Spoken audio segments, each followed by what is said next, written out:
मधुर और सामर्थी नाम में आप सबों को जय मसीह की। पिता पुत्र और पवित्र आत्मा के नाम से आज के उपवास कालीन आराधना में मैं आप सभी का स्वागत और अभिनंदन करती हूँ। धन्यवाद देना चाहती हूँ अपने जीवते परमेश्वर का, जिन्होंने जीवते परमेश्वर का तथा प्रभु के दोनों दासों का, रेवरेंड विजय डेविड जी का और रेवरेंड थॉमस कुजूर जी का, जिनके माध्यम से आज की संध्या मुझे यह अवसर प्राप्त हुआ कि मैं परमेश्वर के कार्य को करने पाऊं। आइए हम अपनी आराधना का प्रारंभ प्रार्थना के द्वारा करने पाएंगे। धन्यवाद धन्यवाद धन्यवाद जीवित महान दयालु सामर्थ्य प्रेमी अनुग्रहकारी पिता परमेश्वर, राजाओं के राजा सेनाओं के सेना यहोवा परमेश्वर, आपकी दया आपकी रहमत के लिए धन्यवाद खुदा। धन्यवाद देती हूँ प्रभु, आपने हमारे मनों को उभारा है पिता परमेश्वर, जिसके द्वारा प्रभु आज हम आपकी संगति में बैठने पाते हैं। पिता परमेश्वर, आपका वचन हमें बताता और सिखाता है प्रभु कि कहीं और के 1000 दिन से परमेश्वर की उपस्थिति का एक दिन उत्तम है प्रभु। इसे विश्वास के साथ प्रभु हम सब आपके समीपी में आते पिता अपने धन्यवाद को प्रेक्षित करते हैं प्रभु। हमारा धन्यवाद रूपी बलिदान आपको सुगंधित द्रव्य की नाई ग्रहण होने पाए प्रभु। इस ऑनलाइन के माध्यम से पिता परमेश्वर, जब हम आपकी उपस्थिति में एक मन और एक चित्त होकर बैठने पाते हैं प्रभु, आपकी अगुवाई को चाहते हैं पिता परमेश्वर। होने दीजिए हमारे जीवन में आपकी अगुवाई आने पाए प्रभु। हमारा बैठना पिता हमारे लिए, हमारे परिवार के लिए, हमारे कुटुंब के लिए, हमारी कलीसिया, हमारे लोगों के लिए, हमारे देश के लिए, समस्त विश्व के लिए प्रभु आशीष छुटकारे का कारण लेकर आने पाए पिता। दया और रहमत को अपनी प्रकट कीजिए प्रभु, अपनी उपस्थिति को बनाए रखिए पिता। शुरू से लेकर अंत तक पिता आपकी दया आपकी हुजूरी को चाहते हुए इस दुआ को आपके महान सामर्थ्य नाम यीशु नाम से मांगती हूँ। दया करके सुनिए और कबूल कीजिए, आमीन। वचन में जाने से पूर्व हम परमेश्वर की महिमा में एक छोटे से गीत को गा लेंगे। आइए हम सभी अपनी आंखों को बंद करें और बड़े भक्ति भाव से इस गीत को एक मन के होकर गाने पाएं। धन्यवाद के साथ स्तुति गाऊंगा, हे यीशु मेरे खुदा, उपकार तेरे हैं बेशुमार, कोटि कोटि स्तुति धन्यवाद। धन्यवाद के साथ स्तुति गाऊंगा, हे यीशु मेरे खुदा, उपकार तेरे हैं बेशुमार, कोटि कोटि स्तुति धन्यवाद।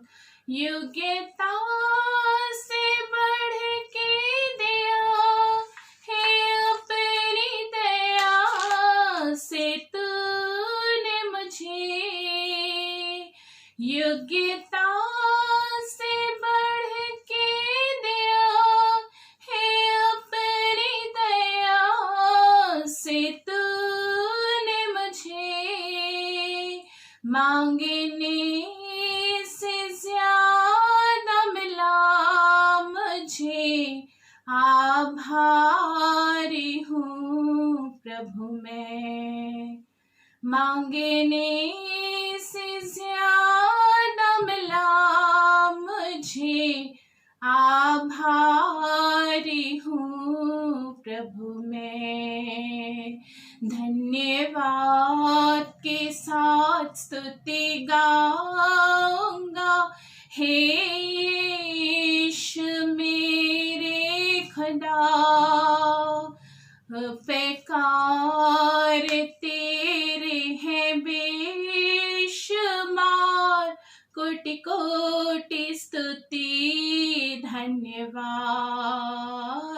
कोटि कोटि स्तुति धन्यवाद।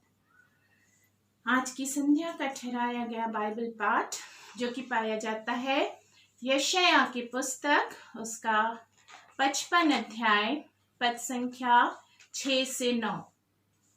यशायाह 55 6 से 9, जहां परमेश्वर का वचन इस प्रकार से लिखा है, जब तक यहोवा मिल सकता है तब तक उसकी खोज में रहो, जब तक वह निकट है तब तक उसे पुकारो। दुष्ट अपनी चाल चलन और अनर्थकारी अपने सोच विचार छोड़कर यहोवा ही की ओर फिरे, वह उस पर दया करेगा। वह हमारे परमेश्वर की ओर फिरे और वह पूरी रीति से उसको क्षमा करेगा, क्योंकि यहोवा कहता है, मेरे विचार और तुम्हारे विचार एक समान नहीं है, न तुम्हारी गति और मेरी गति एक सी है, क्योंकि मेरी और तुम्हारी गति में और मेरे और तुम्हारे सोच विचारों में आकाश और पृथ्वी का अंतर है। यहाँ पाठ समाप्त होता है। ये परमेश्वर का जीवित और पवित्र वचन है। परमेश्वर का धन्यवाद हो। आज की संध्या इस वचन के माध्यम से परमेश्वर हमारे आत्मिक जीवन के लिए मुझसे और आपसे बातचीत करना चाहते हैं। आज की संध्या, जबकि हम यदि संपूर्ण संसार पर दृष्टि डालें तो आज संपूर्ण संसार ठहर सा गया है। बीते दिनों की ओर यदि हम अपने ध्यान को केंद्रित करें तो हम इस बात को पाते हैं कि बीते दिनों में हमारे पास अथाह स्वतंत्रता थी और बड़ी स्वतंत्रता के साथ हम अपने परमेश्वर की समीपी में पाए जाते थे, सामूहिक संगति को रखने पाते थे। पर आज के दिन यदि हम दृष्टि डालें तो इस बात को पाते हैं कि हमारा जीवन ठहर सा गया है। फिर भी हमारा परमेश्वर महान परमेश्वर है। सो यहोवा परमेश्वर हमारे लिए अपनी महान इच्छा को रखता है। उसकी महान इच्छा इस विकट समय में भी यह है, और ये संसाधन जो परमेश्वर ने ऑनलाइन के माध्यम से दिया, प्रियो, मैं इस बात को सोच रही थी कि इससे पहले कि ऑनलाइन के द्वारा परमेश्वर से हम जुड़ने पाते, प्रभु ने हम सबको ऐसा सक्षम बनाया कि हमारे घरों तक हर एक के पास स्मार्टफोन और ये संसाधन होने पाया है, जिसके माध्यम से आज हम परमेश्वर से संगति को रखने पाते हैं। अर्थात परमेश्वर अपने लोगों के लिए सदैव भला ही सोचता है और भला ही प्रतिफल को रखता है। यशायाह 55 उसके 6वें पद में लिखा है, जब तक यहोवा मिल सकता है तब तक उसकी खोज में लगे रहो। निश्चय हम परमेश्वर को खोजने वाले लोग हैं, इसलिए हम परमेश्वर की समीपी में पाए जाते हैं। पर वचन इस बात को बता रहा है, कंटिन्यूएशन मतलब जारी रखने वाले बात को बता रहा है कि निरंतर हमको परमेश्वर के खोज में लगे रहना है, और जब तक समीप है तब तक हमको पुकारते रहना है। हमें अपने आप से फिरना है, अपनी चाल चलन से फिरना है। और कब हम अपनी चाल चलन की ओर अपनी निगाह को लगा सकते हैं? जब हम परमेश्वर की खोज में लगते हैं, प्रार्थना के माध्यम से, वचन के माध्यम से, संगति के माध्यम से। तब हमारा परमेश्वर इस बात को हमारे जीवन में प्रतिदिन प्रतिपल के लिए प्रकट करता है कि हमें किस अपने कौन से चाल चलन से आज भी फिरने की आवश्यकता है। अपनी चाल चलन से फिरकर हमको परमेश्वर की समीपी में आना है। जैसे लिखा है कि दुष्ट अपनी चाल चलन और अनर्थकारी अपने सोच विचार छोड़कर यहोवा ही की ओर फिरें।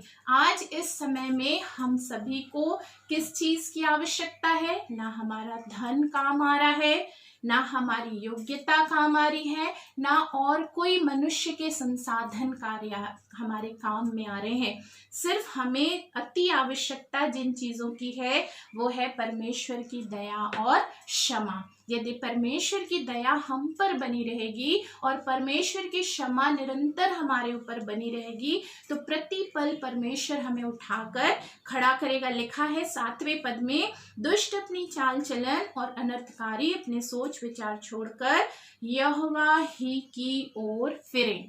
इस लॉकडाउन के समय में जब हम अपने नेट के माध्यम से अपने दोस्तों में, अपने परिवारों में जुड़ने पाते हैं तो हम इस चीज को अपने दोस्तों के बीच में देखने पाते हैं कि हमारे संसारिक फ्रेंड्स क्या कर रहे हैं इस समय? कोई रेसिपी में, हर एक संसारिक चीज़ों में अपने ज्ञान को बढ़ा रहे हैं या अपनी मास्टरी को बढ़ा रहे हैं या परफेक्शन को बढ़ा रहे हैं। पर हम आत्मिक लोगों के लिए परमेश्वर हमसे बैलेंस लाइफ चाहता है। संसारिक काम को तो करना है, संसारिक चीज़ों को भी सीखना है, पर आत्मिक बातों की ओर हमको ज़्यादा मन लगाना है, अपने मन को परमेश्वर की ओर फिराना है, तब वह हम पर दया करेगा। आज परमेश्वर की मांग यह है कि हम अपने मनों को फिराकर परमेश्वर की ओर बने रहें, उसे खोजते रहें, तब वह हम पर दया करेगा, हमारे परमेश्वर की ओर फिरे और वह पूरी रीति से उसको क्षमा करेगा। पूरी रीति से क्षमा हमारे परमेश्वर की इच्छा है कि हम पूरी रीति से क्षमा को प्राप्त करने पाए। पूरी रीति से क्षमा को प्राप्त करेंगे तो पूरा पूरा भला प्रतिफल मेरे और आपके पारिवारिक जीवन में, व्यक्तिगत जीवन में, सामाजिक जीवन में, कुटुंबीय जीवन में और वंशानुगत जुड़ने पाएगा। वचन कहता है 8वें पद में कि हाँ, क्योंकि यहोवा कहता है मेरे विचार और तुम्हारे विचार एक समान नहीं है, न तुम्हारी गति और मेरी गति एक सी है।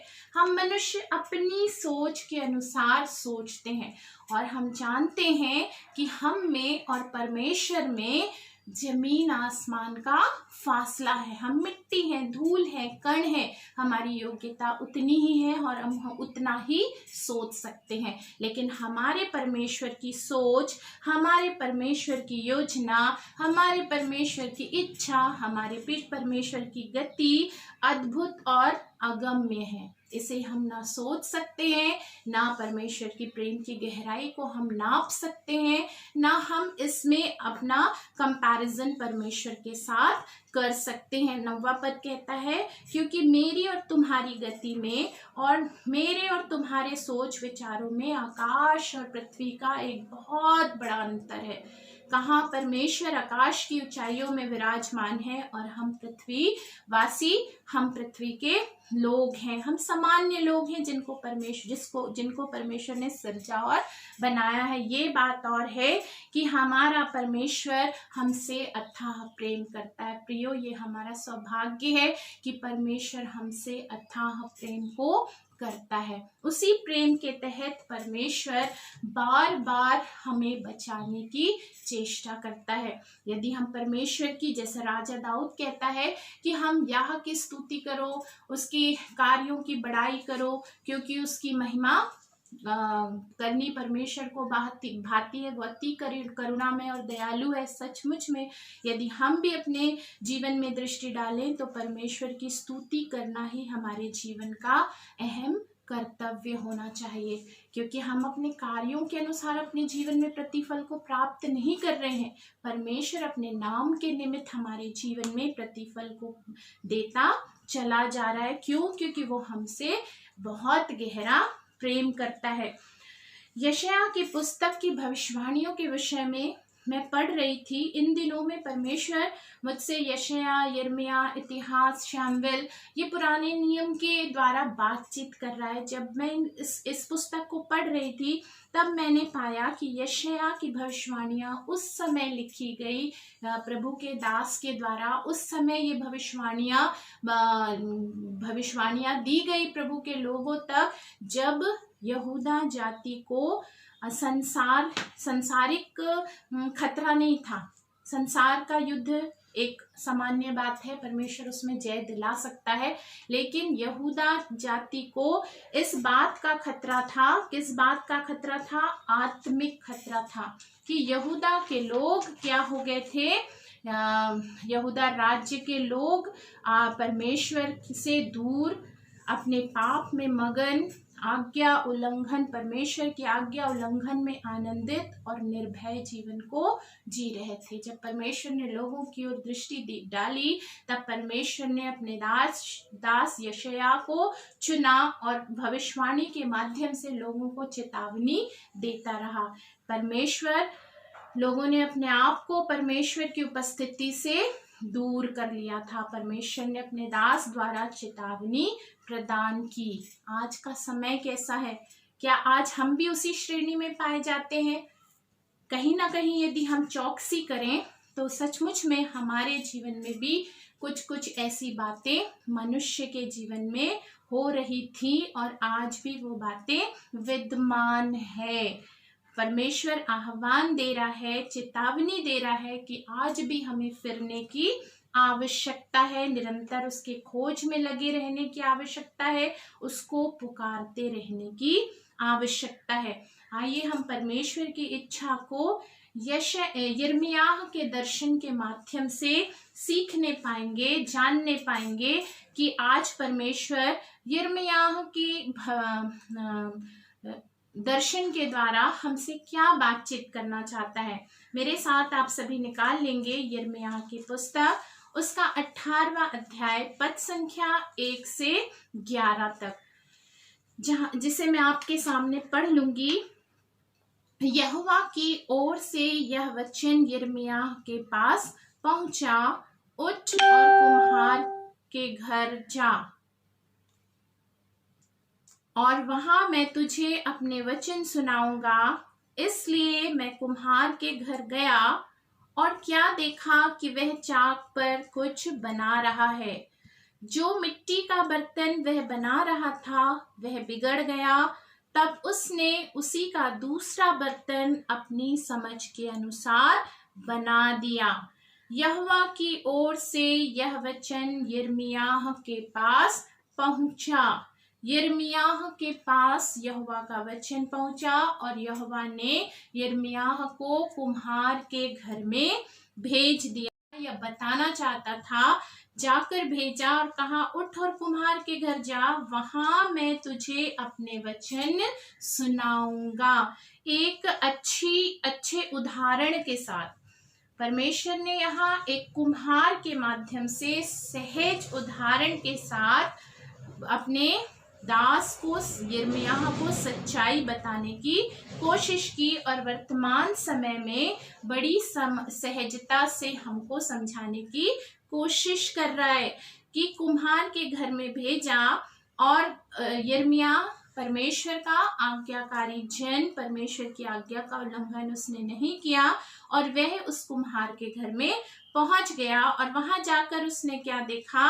इसलिए मैं कुम्हार के घर गया और देखा कि वह चाक पर कुछ बना रहा है। हम भी यदि कुम्हार बोले तो हमारी कल्पना आ जाती है एक ऐसे व्यक्ति के लिए जो चाक पर मिट्टी के लोंदे को रखकर एक अपनी कल्पना के अनुसार एक रूप को देता है, एक बर्तन को बनाने की कोशिश करता है और अपनी कल्पना और अपनी मेहनत से एक अच्छे बर्तन को, अच्छे पॉट को बनाकर सामने लेकर आता है। उसी प्रकार वहां भी एक कुम्हार इसी कार्य को कर रहा था, पर ऐसा हुआ जो मिट्टी का बर्तन वह बना रहा था वह बिगड़ गया, अर्थात कुम्हार का परिश्रम वहां पर सफल नहीं होने पाया। जैसी उसकी परिकल्पना थी और अपनी परिकल्पना के अनुसार वह बर्तन को बना रहा था और बनाते बनाते उस बर्तन का रूप अचानक से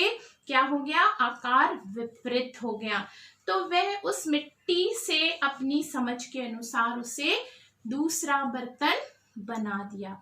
ये कुम्हार की समझ थी। जैसा हमने यशायाह की पुस्तक में देखा कि हमारी सोच और परमेश्वर की सोच, हमारी गति परमेश्वर की गति, हमारी इच्छा परमेश्वर की इच्छा, हमारी समझ और परमेश्वर की समझ में जमीन आसमान, आकाश और पृथ्वी का अंतर है। ये संसारिक मनुष्य है कुम्हार, और संसारिक मनुष्य ने तुरंत फैसला किया और क्या कर दिया, उस बर्तन को दूसरा रूप प्रदान कर दिया। उसने तुरंत फैसला ले लिया।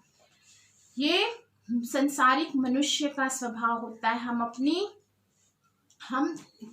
हमारा जो प्रेम होता है वो निस्वार्थ प्रेम नहीं होता है। जब हमारा प्रेम निस्वार्थ प्रेम नहीं होता है तो हम संसारिक लोग अवसर कम देते हैं, पर निष्कर्ष और न्याय जल्दी लेकर आने पाते हैं। जल्दी से निष्कर्ष निकाल लेते हैं और जल्दी से किसी का भी न्याय कर देते हैं, पर हमारे परमेश्वर का स्वभाव ऐसा नहीं है। ऐसा हमारे जीवन में इसलिए है क्योंकि हम किसी से निस्वार्थ प्रेम नहीं करते हैं, इसलिए हमारे अंदर धीरज रूपी फल की कमी होती है। हमारा परमेश्वर कैसा परमेश्वर, हम तुरंत अपने फैसले दूसरे पर, अपना जजमेंट दूसरे पर के लिए निकाल लेते हैं, लेकिन हमारा परमेश्वर जल्दबाजी से काम करने वाला परमेश्वर नहीं है। प्रियो, यदि हम अपने जीवन की ओर दृष्टि डालें तो निश्चय हम इस बात को पाते हैं कि बीते दिनों में हम जहाँ कहीं भी थे, हमने जैसे भी कार्य किए, हमारा परमेश्वर हमें कभी नहीं छोड़ा। और आज भी इस विकट परिस्थिति में, जबकि संसार में क्लेश है, जबकि संसार में महामारी है, जबकि संसार में हाहाकार है, हमारे डेरे के निकट ये सारी नकारात्मक बातें आज तक नहीं पहुंचने पाई हैं। ये इसलिए होने पाया है क्योंकि परमेश्वर हमसे अथाह प्रेम करता है। आज भी परमेश्वर हमको सिखा रहा है कि वो कैसा कुम्हार है। आइए हम देखते हैं परमेश्वर के लिए कि परमेश्वर कैसा कुम्हार है। हमने संसारिक कुम्हार को देखा कि उसने कोशिश की आकार देने की, पर जब उससे नहीं बना तो उसने उस आकार को, उस परिकल्पना को, उस बर्तन को अपने विचार से अलग कर दिया।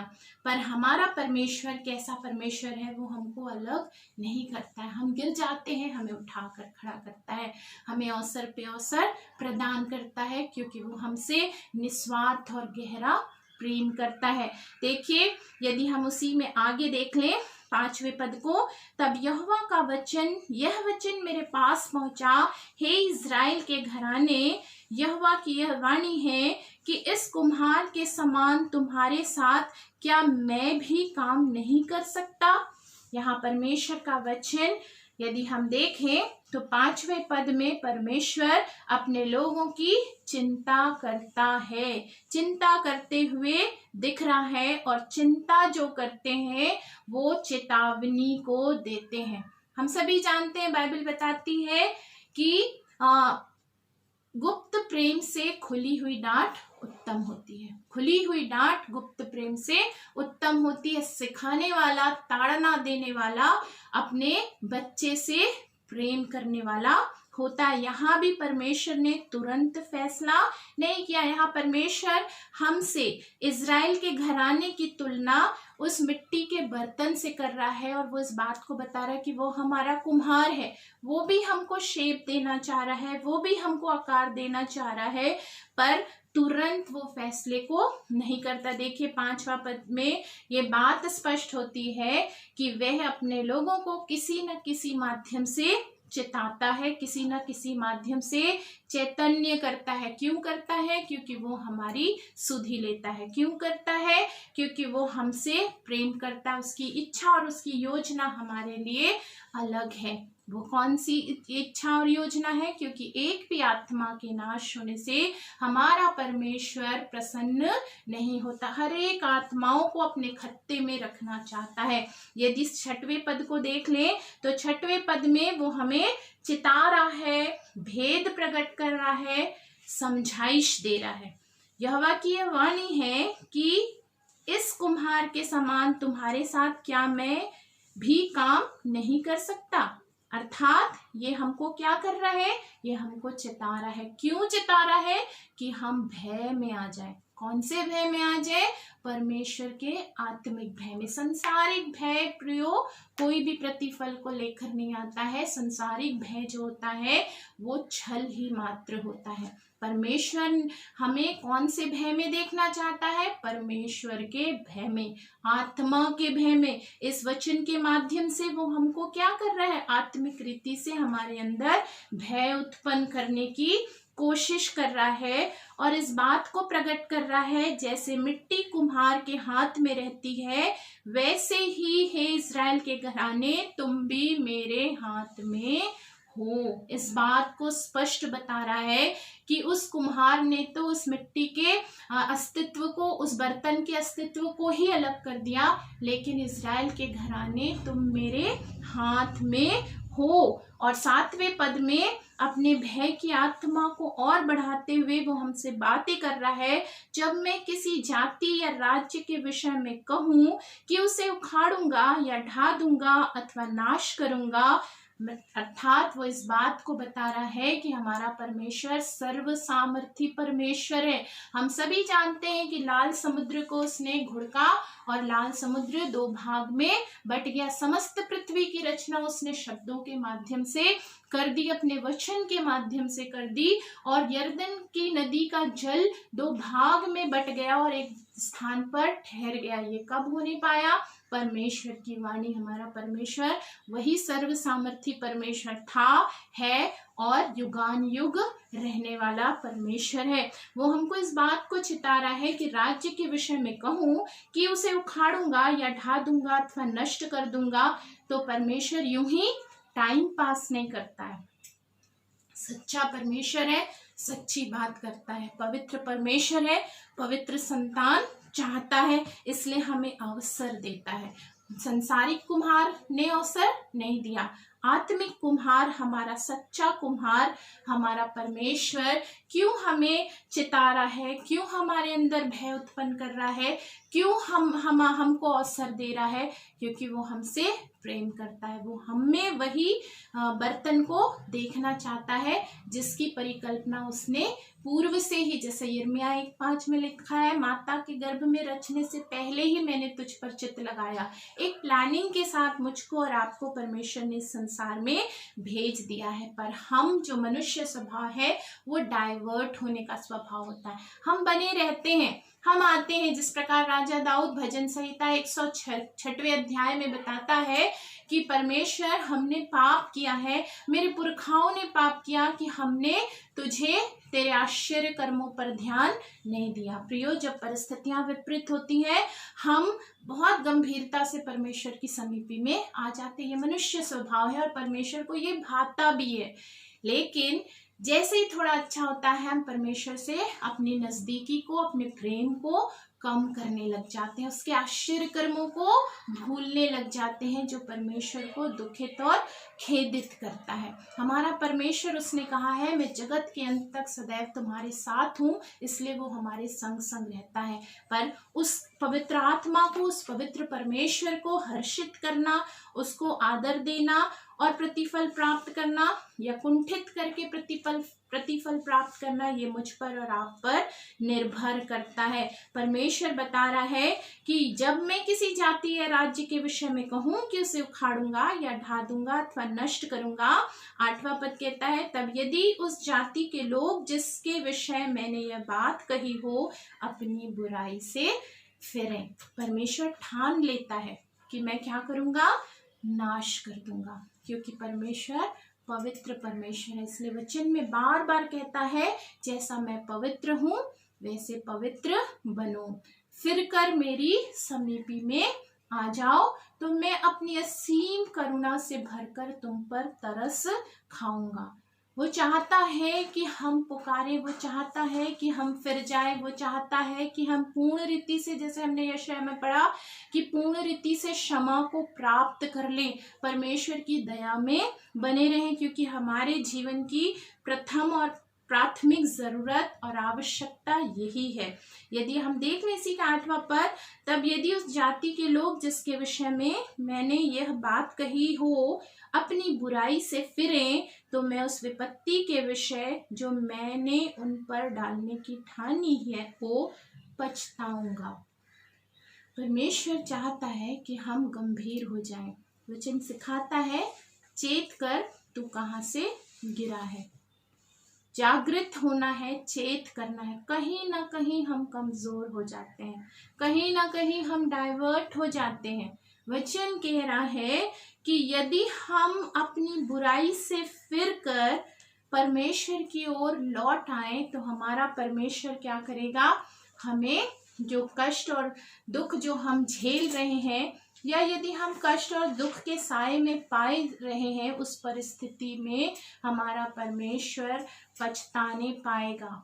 8वां पद हमें इस बात को प्रकट कर रहा है कि हमारा परमेश्वर क्रोध की परिस्थिति में भी हमसे गहरे प्रेम को प्रकट कर रहा है, एक उपाय को दे रहा है, एक ऑप्शन को दे रहा है। संसार में कोई हमको उपाय नहीं दे सकता, कोई हमको ऑप्शन नहीं दे सकता, संसार के लोग लाइफ लाइन नहीं दे सकते, हमारा परमेश्वर लाइफ लाइन दे रहा है, बता रहा है कि क्या करना है, फिर जाना है हमको। हम 2020 वर्ष पहले से ही परमेश्वर की हर एक बातों को हम बाइबल के माध्यम से जानने पाते हैं। भविष्यवाणियां हमारे पास है, चेतावनी हमारे पास है।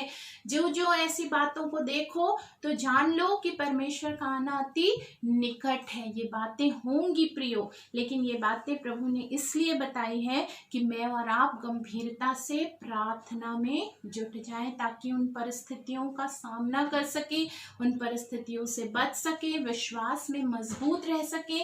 या प्रभु की इच्छा हो तो हम प्रभु यीशु मसीह जब आए तो उनके साथ हम बादलों में उठा लिए जाएं। इसलिए नहीं कि सिर्फ हम उसको सोच सोच कर डरते रहें। संसारिक भय हमारे लिए कोई भी प्रतिफल को लेकर नहीं आ सकता। परमेश्वर चाहता है कि आत्मिक भय में बढ़ें, हम चौकसी करें अपने चाल चलन की, हम फिर जाएं अपने कार्यों से, हम फिर जाएं अपने बुरे मार्गों से। जैसे यहाँ पे लिखा है कि यदि वो अपनी बुराई से फिरें तो मैं उस विपत्ति के विषय, जो विपत्ति परमेश्वर ने हम पर डालने के लिए ठानी है, और आज के समय जो विपत्ति हमारे ऊपर समस्त मानव जाति पर आई है, उस पर परमेश्वर पछताने पाएगा। और पछतावा क्या लेकर आता है? पछतावा परिवर्तन को लेकर आता है। पछतावा क्या लेकर आता है? पछतावा दया को लेकर आता है।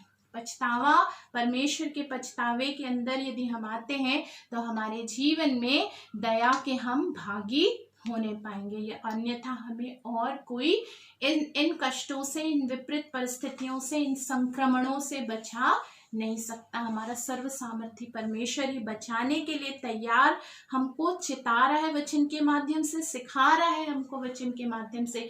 और सचमुच में प्रियो, हम बहुत ही भाग्यशाली लोग हैं जो हमारे पास ये पुस्तक है, ये भविष्यवाणी की पुस्तक, ये चेतावनी की पुस्तक, ये मार्ग की पुस्तक, ये हमारे पास है, जिससे हम पढ़कर परमेश्वर की इच्छा को जान सकते हैं। जब कभी प्रभु किसी बात को दिखाते हैं, स्वप्न के माध्यम से बात करते हैं, दर्शन के माध्यम से बात करते हैं, और ये नकारात्मक परिस्थितियों को दिखाते हैं, तो परमेश्वर ये चाहते हैं कि हम प्रार्थना में मग्न हो जाए, लवलीन हो जाए, ताकि परिस्थितियों को बदल सकें। प्रार्थना हमेशा जय को लेकर आती है। विश्वास की प्रार्थना, भय की प्रार्थना, आज्ञाकारिता की प्रार्थना, पवित्रता की प्रार्थना क्या लेकर आती है? जय को लेकर आती है। परमेश्वर का पछतावा 2 प्रकार का होता है। एक पछतावा जो होता है, प्रेम से भरा पछतावा होता है, जो उत्तम परिणाम को लेकर आता है, जो हम बाइबल के यिर्मयाह 18 उसके 9, 8 और 8 में पाते हैं कि वो प्रेम का पछतावा है, जो परमेश्वर चाहता है कि हमारे कार्यों से वो क्रोध से परे हटकर प्रेम से भर जाए और उत्तम परिणाम हमारे जीवन के लिए आने पाए, हम बचा लिए जाए, हम सुरक्षा पाने पाए। दूसरा पछतावा जो होता है वो होता है क्रोध से भरा पछतावा। क्रोध से भरा पछतावा, जैसे कि उत्पत्ति की पुस्तक में हम देखते हैं कि परमेश्वर का वचन बताता है कि परमेश्वर मनुष्य जाति को बनाने पर पछताने पाया, और जब वो क्रोध से भरे पछतावा, जब परमेश्वर के क्रोध से भरा हुआ पछतावा आता है, तब न्याय और दंड को लेकर आता है। प्रियो, आज के समय परमेश्वर प्रेम से भरे पछतावे के लिए हमको सिखा रहा है। वो चाहता है कि वो प्रेम से भरे पछतावे से भर जाए। आवश्यकता है मुझको और आपको कि हम अवसर को बहुमूल्य समझें, हम सजग हो जाएं, हम इसके लिए परमेश्वर की इच्छा के अनुसार कार्य को करने पाए। 9वां पद हमें इस बात को बताता है, और जब मैं किसी जाति या राज्य के विषय कहूँ कि मैं उसे बनाऊंगा और रोपूंगा, तब यदि वे उस काम को करें जो मेरी दृष्टि में बुरा है और मेरी बात ना माने, तो मैं उस भलाई के विषय जिसे मैंने उनके लिए करने को कहा हो पछताऊंगा। ये क्रोध से भरा पछतावा है। ये क्रोध से भरा पछतावा परमेश्वर के जीवन में कब आता है? जब मनुष्य, लिखा है साफ साफ 10वें पद को एक बार फिर मैं आपके सामने पढ़ूंगी, यदि वे उस काम को करें जो मेरी दृष्टि में बुरा है और मेरी बात ना माने। क्रोध से भरा हुआ पछतावा जो क्या लेकर आता है? मैंने बताया, न्याय और दंड को लेकर आता है। ये क्रोध से भरा पछतावा मनुष्य के जीवन में, परमेश्वर के क्रोध से भरा हुआ पछतावा मनुष्य के जीवन में न्याय और दंड को लेकर आता है। कब आता है? जब मनुष्य अपनी ढिठाई में बना रहता है, उन कार्यों को करता है जो परमेश्वर की दृष्टि में बुरा है। 10 आज्ञाएं हमको मालूम है। और जब प्रभु यीशु मसीह संसार से जा रहे थे, उन्होंने कहा, मैं तुम्हारे लिए एक सहायक आत्मा को दिए जाता हूँ जो पग पग में तुम्हारी सहायता करेगा। उस पवित्र आत्मा की प्रेरणा के बावजूद यदि हम ऐसे कार्यों को अपने जीवन में अंजाम देते हैं जो परमेश्वर की ओर से नहीं है, जो जिनसे परमेश्वर को घृणा आती है, तो हम क्या करते हैं? वे काम जो वो परमेश्वर की दृष्टि में बुरे हैं, उन कार्यों को करते हैं।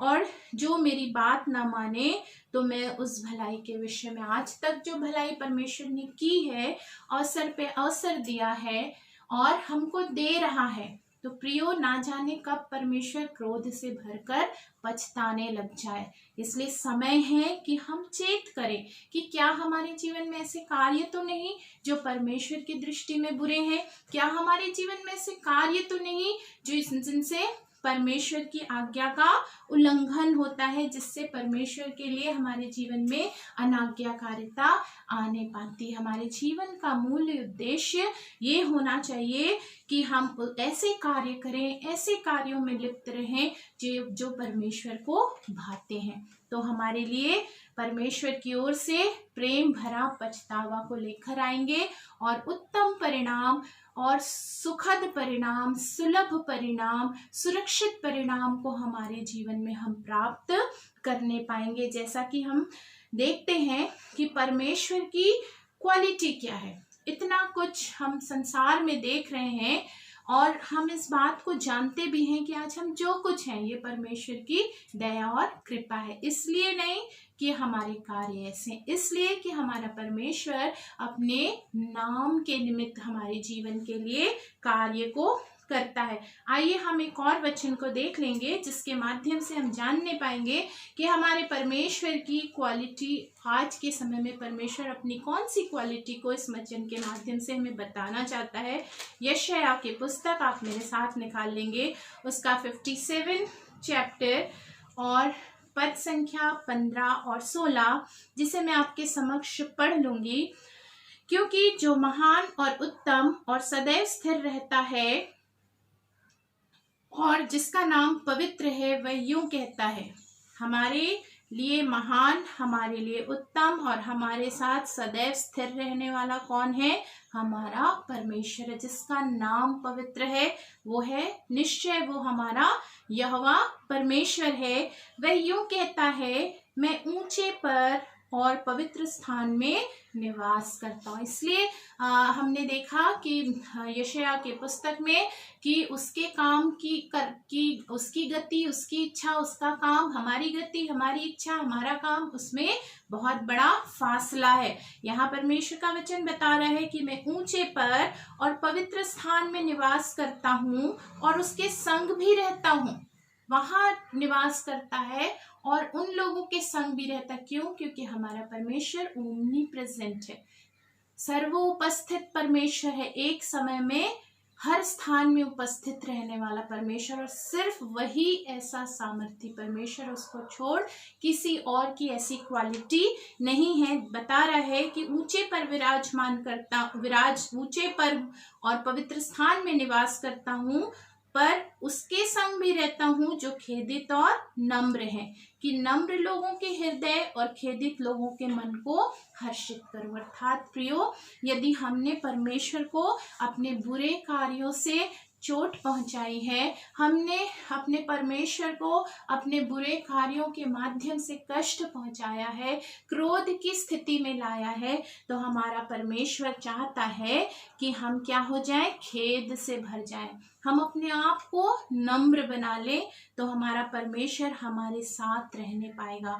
और जब हमारा परमेश्वर हमारी ओर होगा तो हमारा विरोधी कोई भी नहीं हो सकता, कोई भी संक्रमण हमारे विरोध में खड़ा नहीं हो सकता, चाहे कोई भी वायरस हमारे विरोध में खड़ा नहीं हो सकता। चिंता करना है आत्मिक वायरस की, कौन सा वायरस है जो हमारी आत्मा को घात कर रहा है। यदि वो वायरस हमारी आत्मा को घात करे तो हमें कोई बचा नहीं सकता। संसारिक वायरस हमारा कुछ भी नहीं बिगाड़ सकता। कब? जब परमेश्वर हमारे संग रहेगा।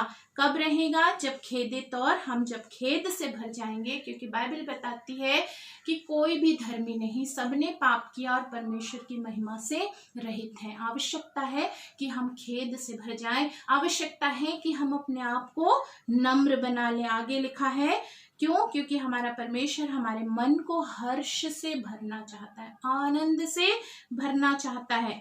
मैं सदा मुकदमा ना लड़ता रहूंगा, न सर्वदा क्रोधित रहूंगा, क्योंकि आत्मा मेरे बनाए हुए हैं। समस्त आत्मा को परमेश्वर ने बनाया, मिट्टी से हमें रचा, हमें बनाया, अपनी समानता में बनाया और अपनी आत्मा और जीवन के श्वास को हम पर फूंक दिया।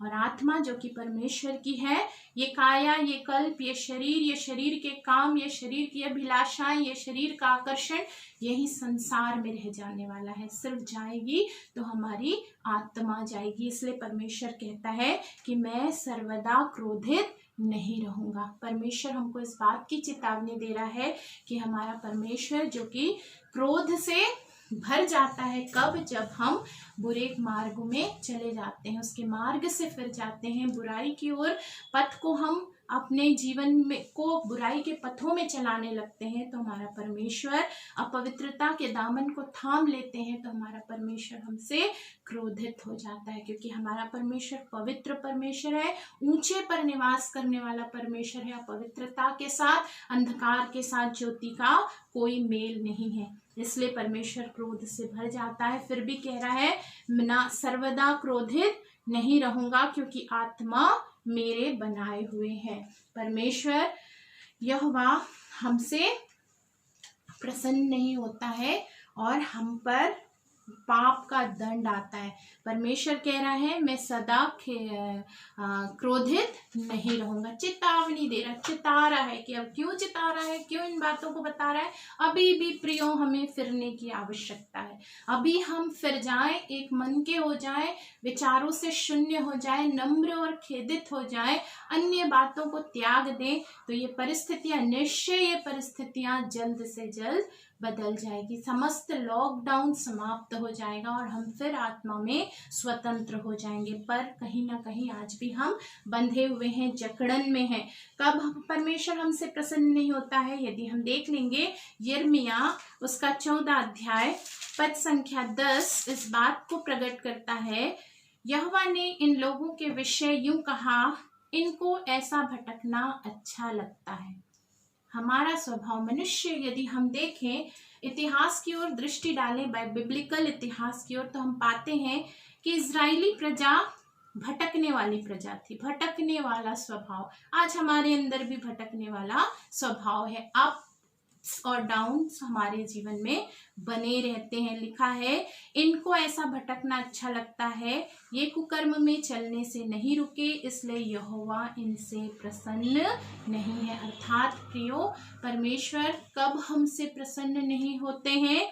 वचन बताता है जब हम भटकने वाले स्वभाव में चले जाते, संसार की भीड़ में भटक जाते हैं, संसार की अभिलाषाओं में भटक जाते हैं, संसारिक बातों में भटक जाते हैं और अपने जीवन को सुकर्म में ना चलने के लिए नहीं सौंपते, अपने शरीर को धर्म का हथियार होने के लिए हम नहीं सौंपते हैं, अपितु अधर्म का हथियार अर्थात कुकर्म के मार्गों में चलने लग जाते हैं, तो हमारा परमेश्वर हमसे प्रसन्न नहीं होता, हमारा परमेश्वर हमसे दुखी हो जाता है।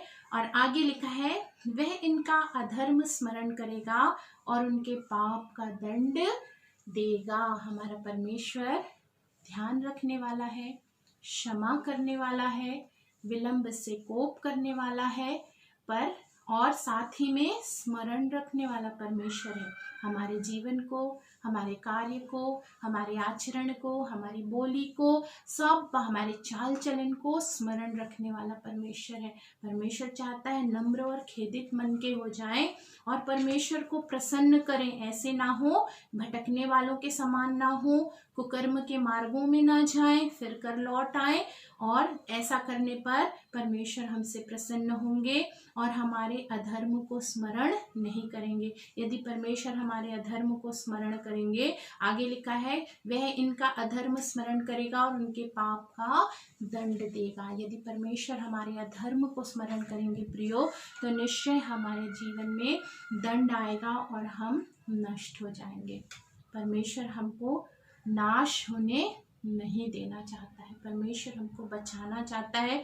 उसने अपने इकलौते पुत्र को भी हमारे लिए नहीं रख छोड़ा, ताकि एक भी आत्मा नाश ना होने पाए। ये परमेश्वर चाहता है कि हम अधर्म से फिर जाएं, हम पाप के दंड को अपने जीवन में प्राप्त ना करने पाए, क्योंकि परमेश्वर हमारे कार्यों को स्मरण करता है। याद आता है मुझे इब्राहिम का जीवन, इब्राहिम के कार्य को स्मरण करके परमेश्वर ने लूत को बचाया। जब परमेश्वर ने लूत को बचाया तो इस बात को बाइबल बताती है कि परमेश्वर ने कहा कि मैंने इब्राहिम को स्मरण करके लूत को छोड़ दिया। मैं याद करती हूँ नूह के जीवन को, कि नूह के कार्य ने उसके पूरे परिवार 8 प्राणी को बचा लिया। इसलिए मेरा और आपका परमेश्वर भी मुझको और आपको बचाना चाहता है और चाहता है कि हम फिर जाएं अपने पापों से, फिर जाएं अपने अधर्मों से और परमेश्वर की आशीष को प्राप्त करने पाए। इस गंभीर समय में परमेश्वर हमको अवसर दे रहा है ताकि हम फिर कर वापस आ जाए। ये समय हमारे मनन और चिंतन का समय है। प्रियो, हमने देखा कि परमेश्वर हमसे चाहते हैं कि हम उस कुम्हार को ध्यान करें। संसारिक कुम्हार जो होता है वो तुरंत फैसला, दंड, वो तुरंत प्रतिफल, तुरंत न्याय को करता है, लेकिन हमारा परमेश्वर हमको अवसर दे रहा है, अवसर पे अवसर दे रहा है कि आज भी हम फिर कर खेदित हो मन के हो जाए, नम्र हो जाए और हम और अधिक गंभीर हो जाए।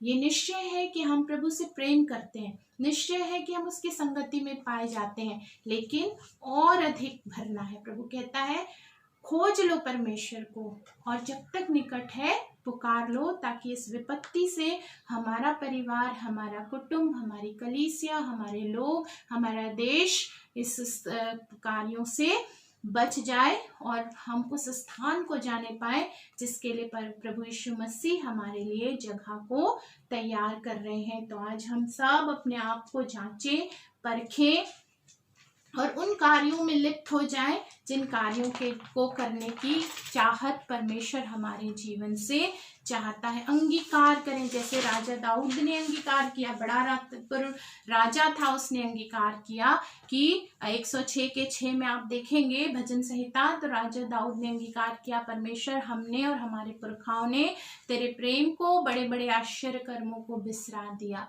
समय समय पर हम तेरी प्रशंसा करते और समय समय पर हम तुझसे दूर हो जाते थे।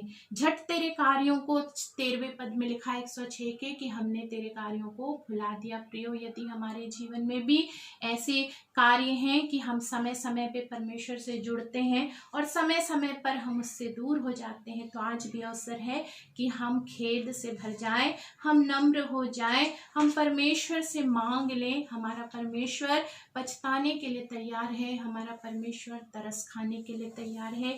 धन्यवाद हो जीवते परमेश्वर का कि हमारे जीवन में उसने अवसर को रख छोड़ा है कि हम ऑनलाइन माध्यम से, विभिन्न संगतियों के माध्यम से, सामूहिक विश्वासी जीवन भी ऑनलाइन की सुविधा से हम प्राप्त कर पा रहे हैं। ना जाने प्रियो अगला पल हमारे जीवन में ऐसा हो या ना हो, इसलिए वचन कहता है अवसर को बहुमूल्य समझो। यह अवसर हमारे लिए बहुमूल्य हो जाए, हम परमेश्वर के खोजी बने रहें और हम परमेश्वर को पुकारते रहने पाए, ताकि हम परमेश्वर के प्रेम रूपी पछतावे के भागी हो जाएं। आइए हम सभी प्रार्थना में जाएंगे, अपनी अपनी आंखों को बंद करें और परमेश्वर की समीपी में जाएं और परमेश्वर से मांगें कि प्रभु आज की संध्या आज के इस समय में प्रभु हम आपके प्रेम रूपी पछतावे के भागी बन जाएं।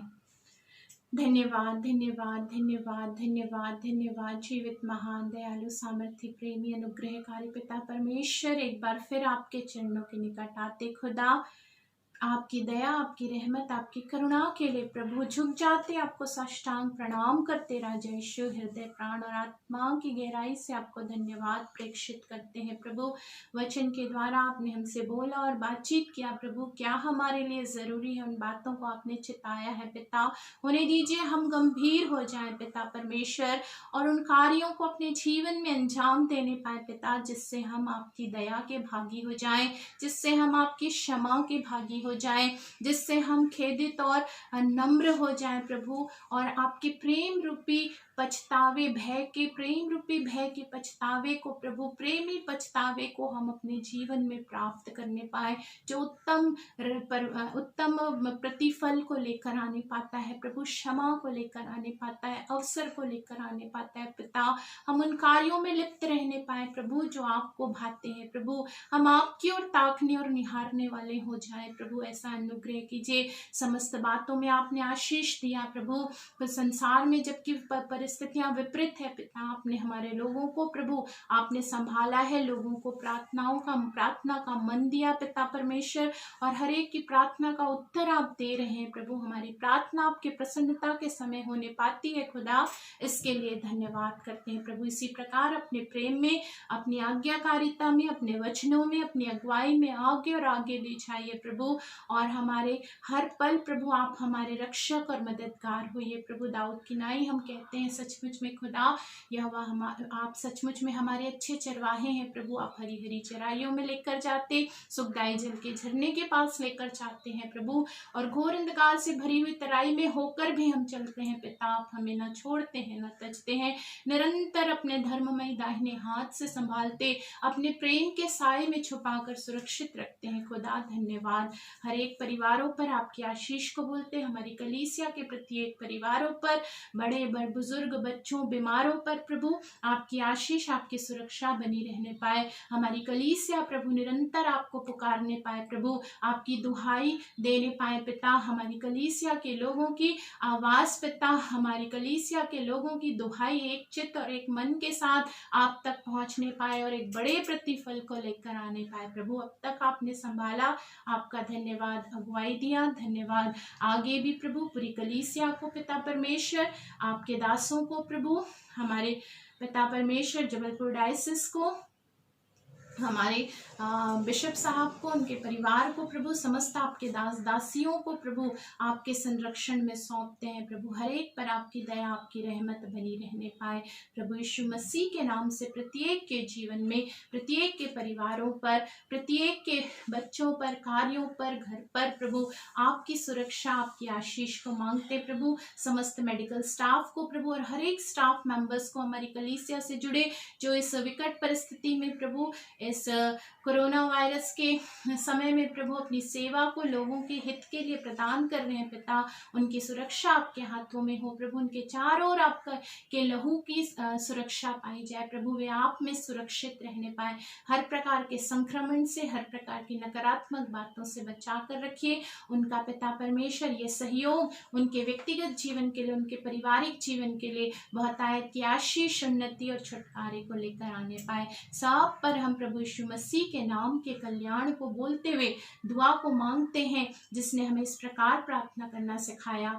हे हमारे पिता, तू जो स्वर्ग में है, तेरा नाम पवित्र माना जाए, तेरा राज्य आवे, तेरी इच्छा जैसे स्वर्ग में पूरी होती है वैसे ही इस पृथ्वी पर भी पूरी हो। हमारे दिन भर की रोटी आज हमें दे, और जिस प्रकार हमने अपने अपराधियों को क्षमा किया वैसे ही तू भी हमारे अपराधों को क्षमा कर। हमें परीक्षा में न डाल, परंतु बुराई से बचा, क्योंकि राज्य, पराक्रम और महिमा सदा तेरी है। आमीन। अंत में आप सबों को प्रभु यीशु मसीह के नाम से आशीष, जय मसीह की बोलती हूँ।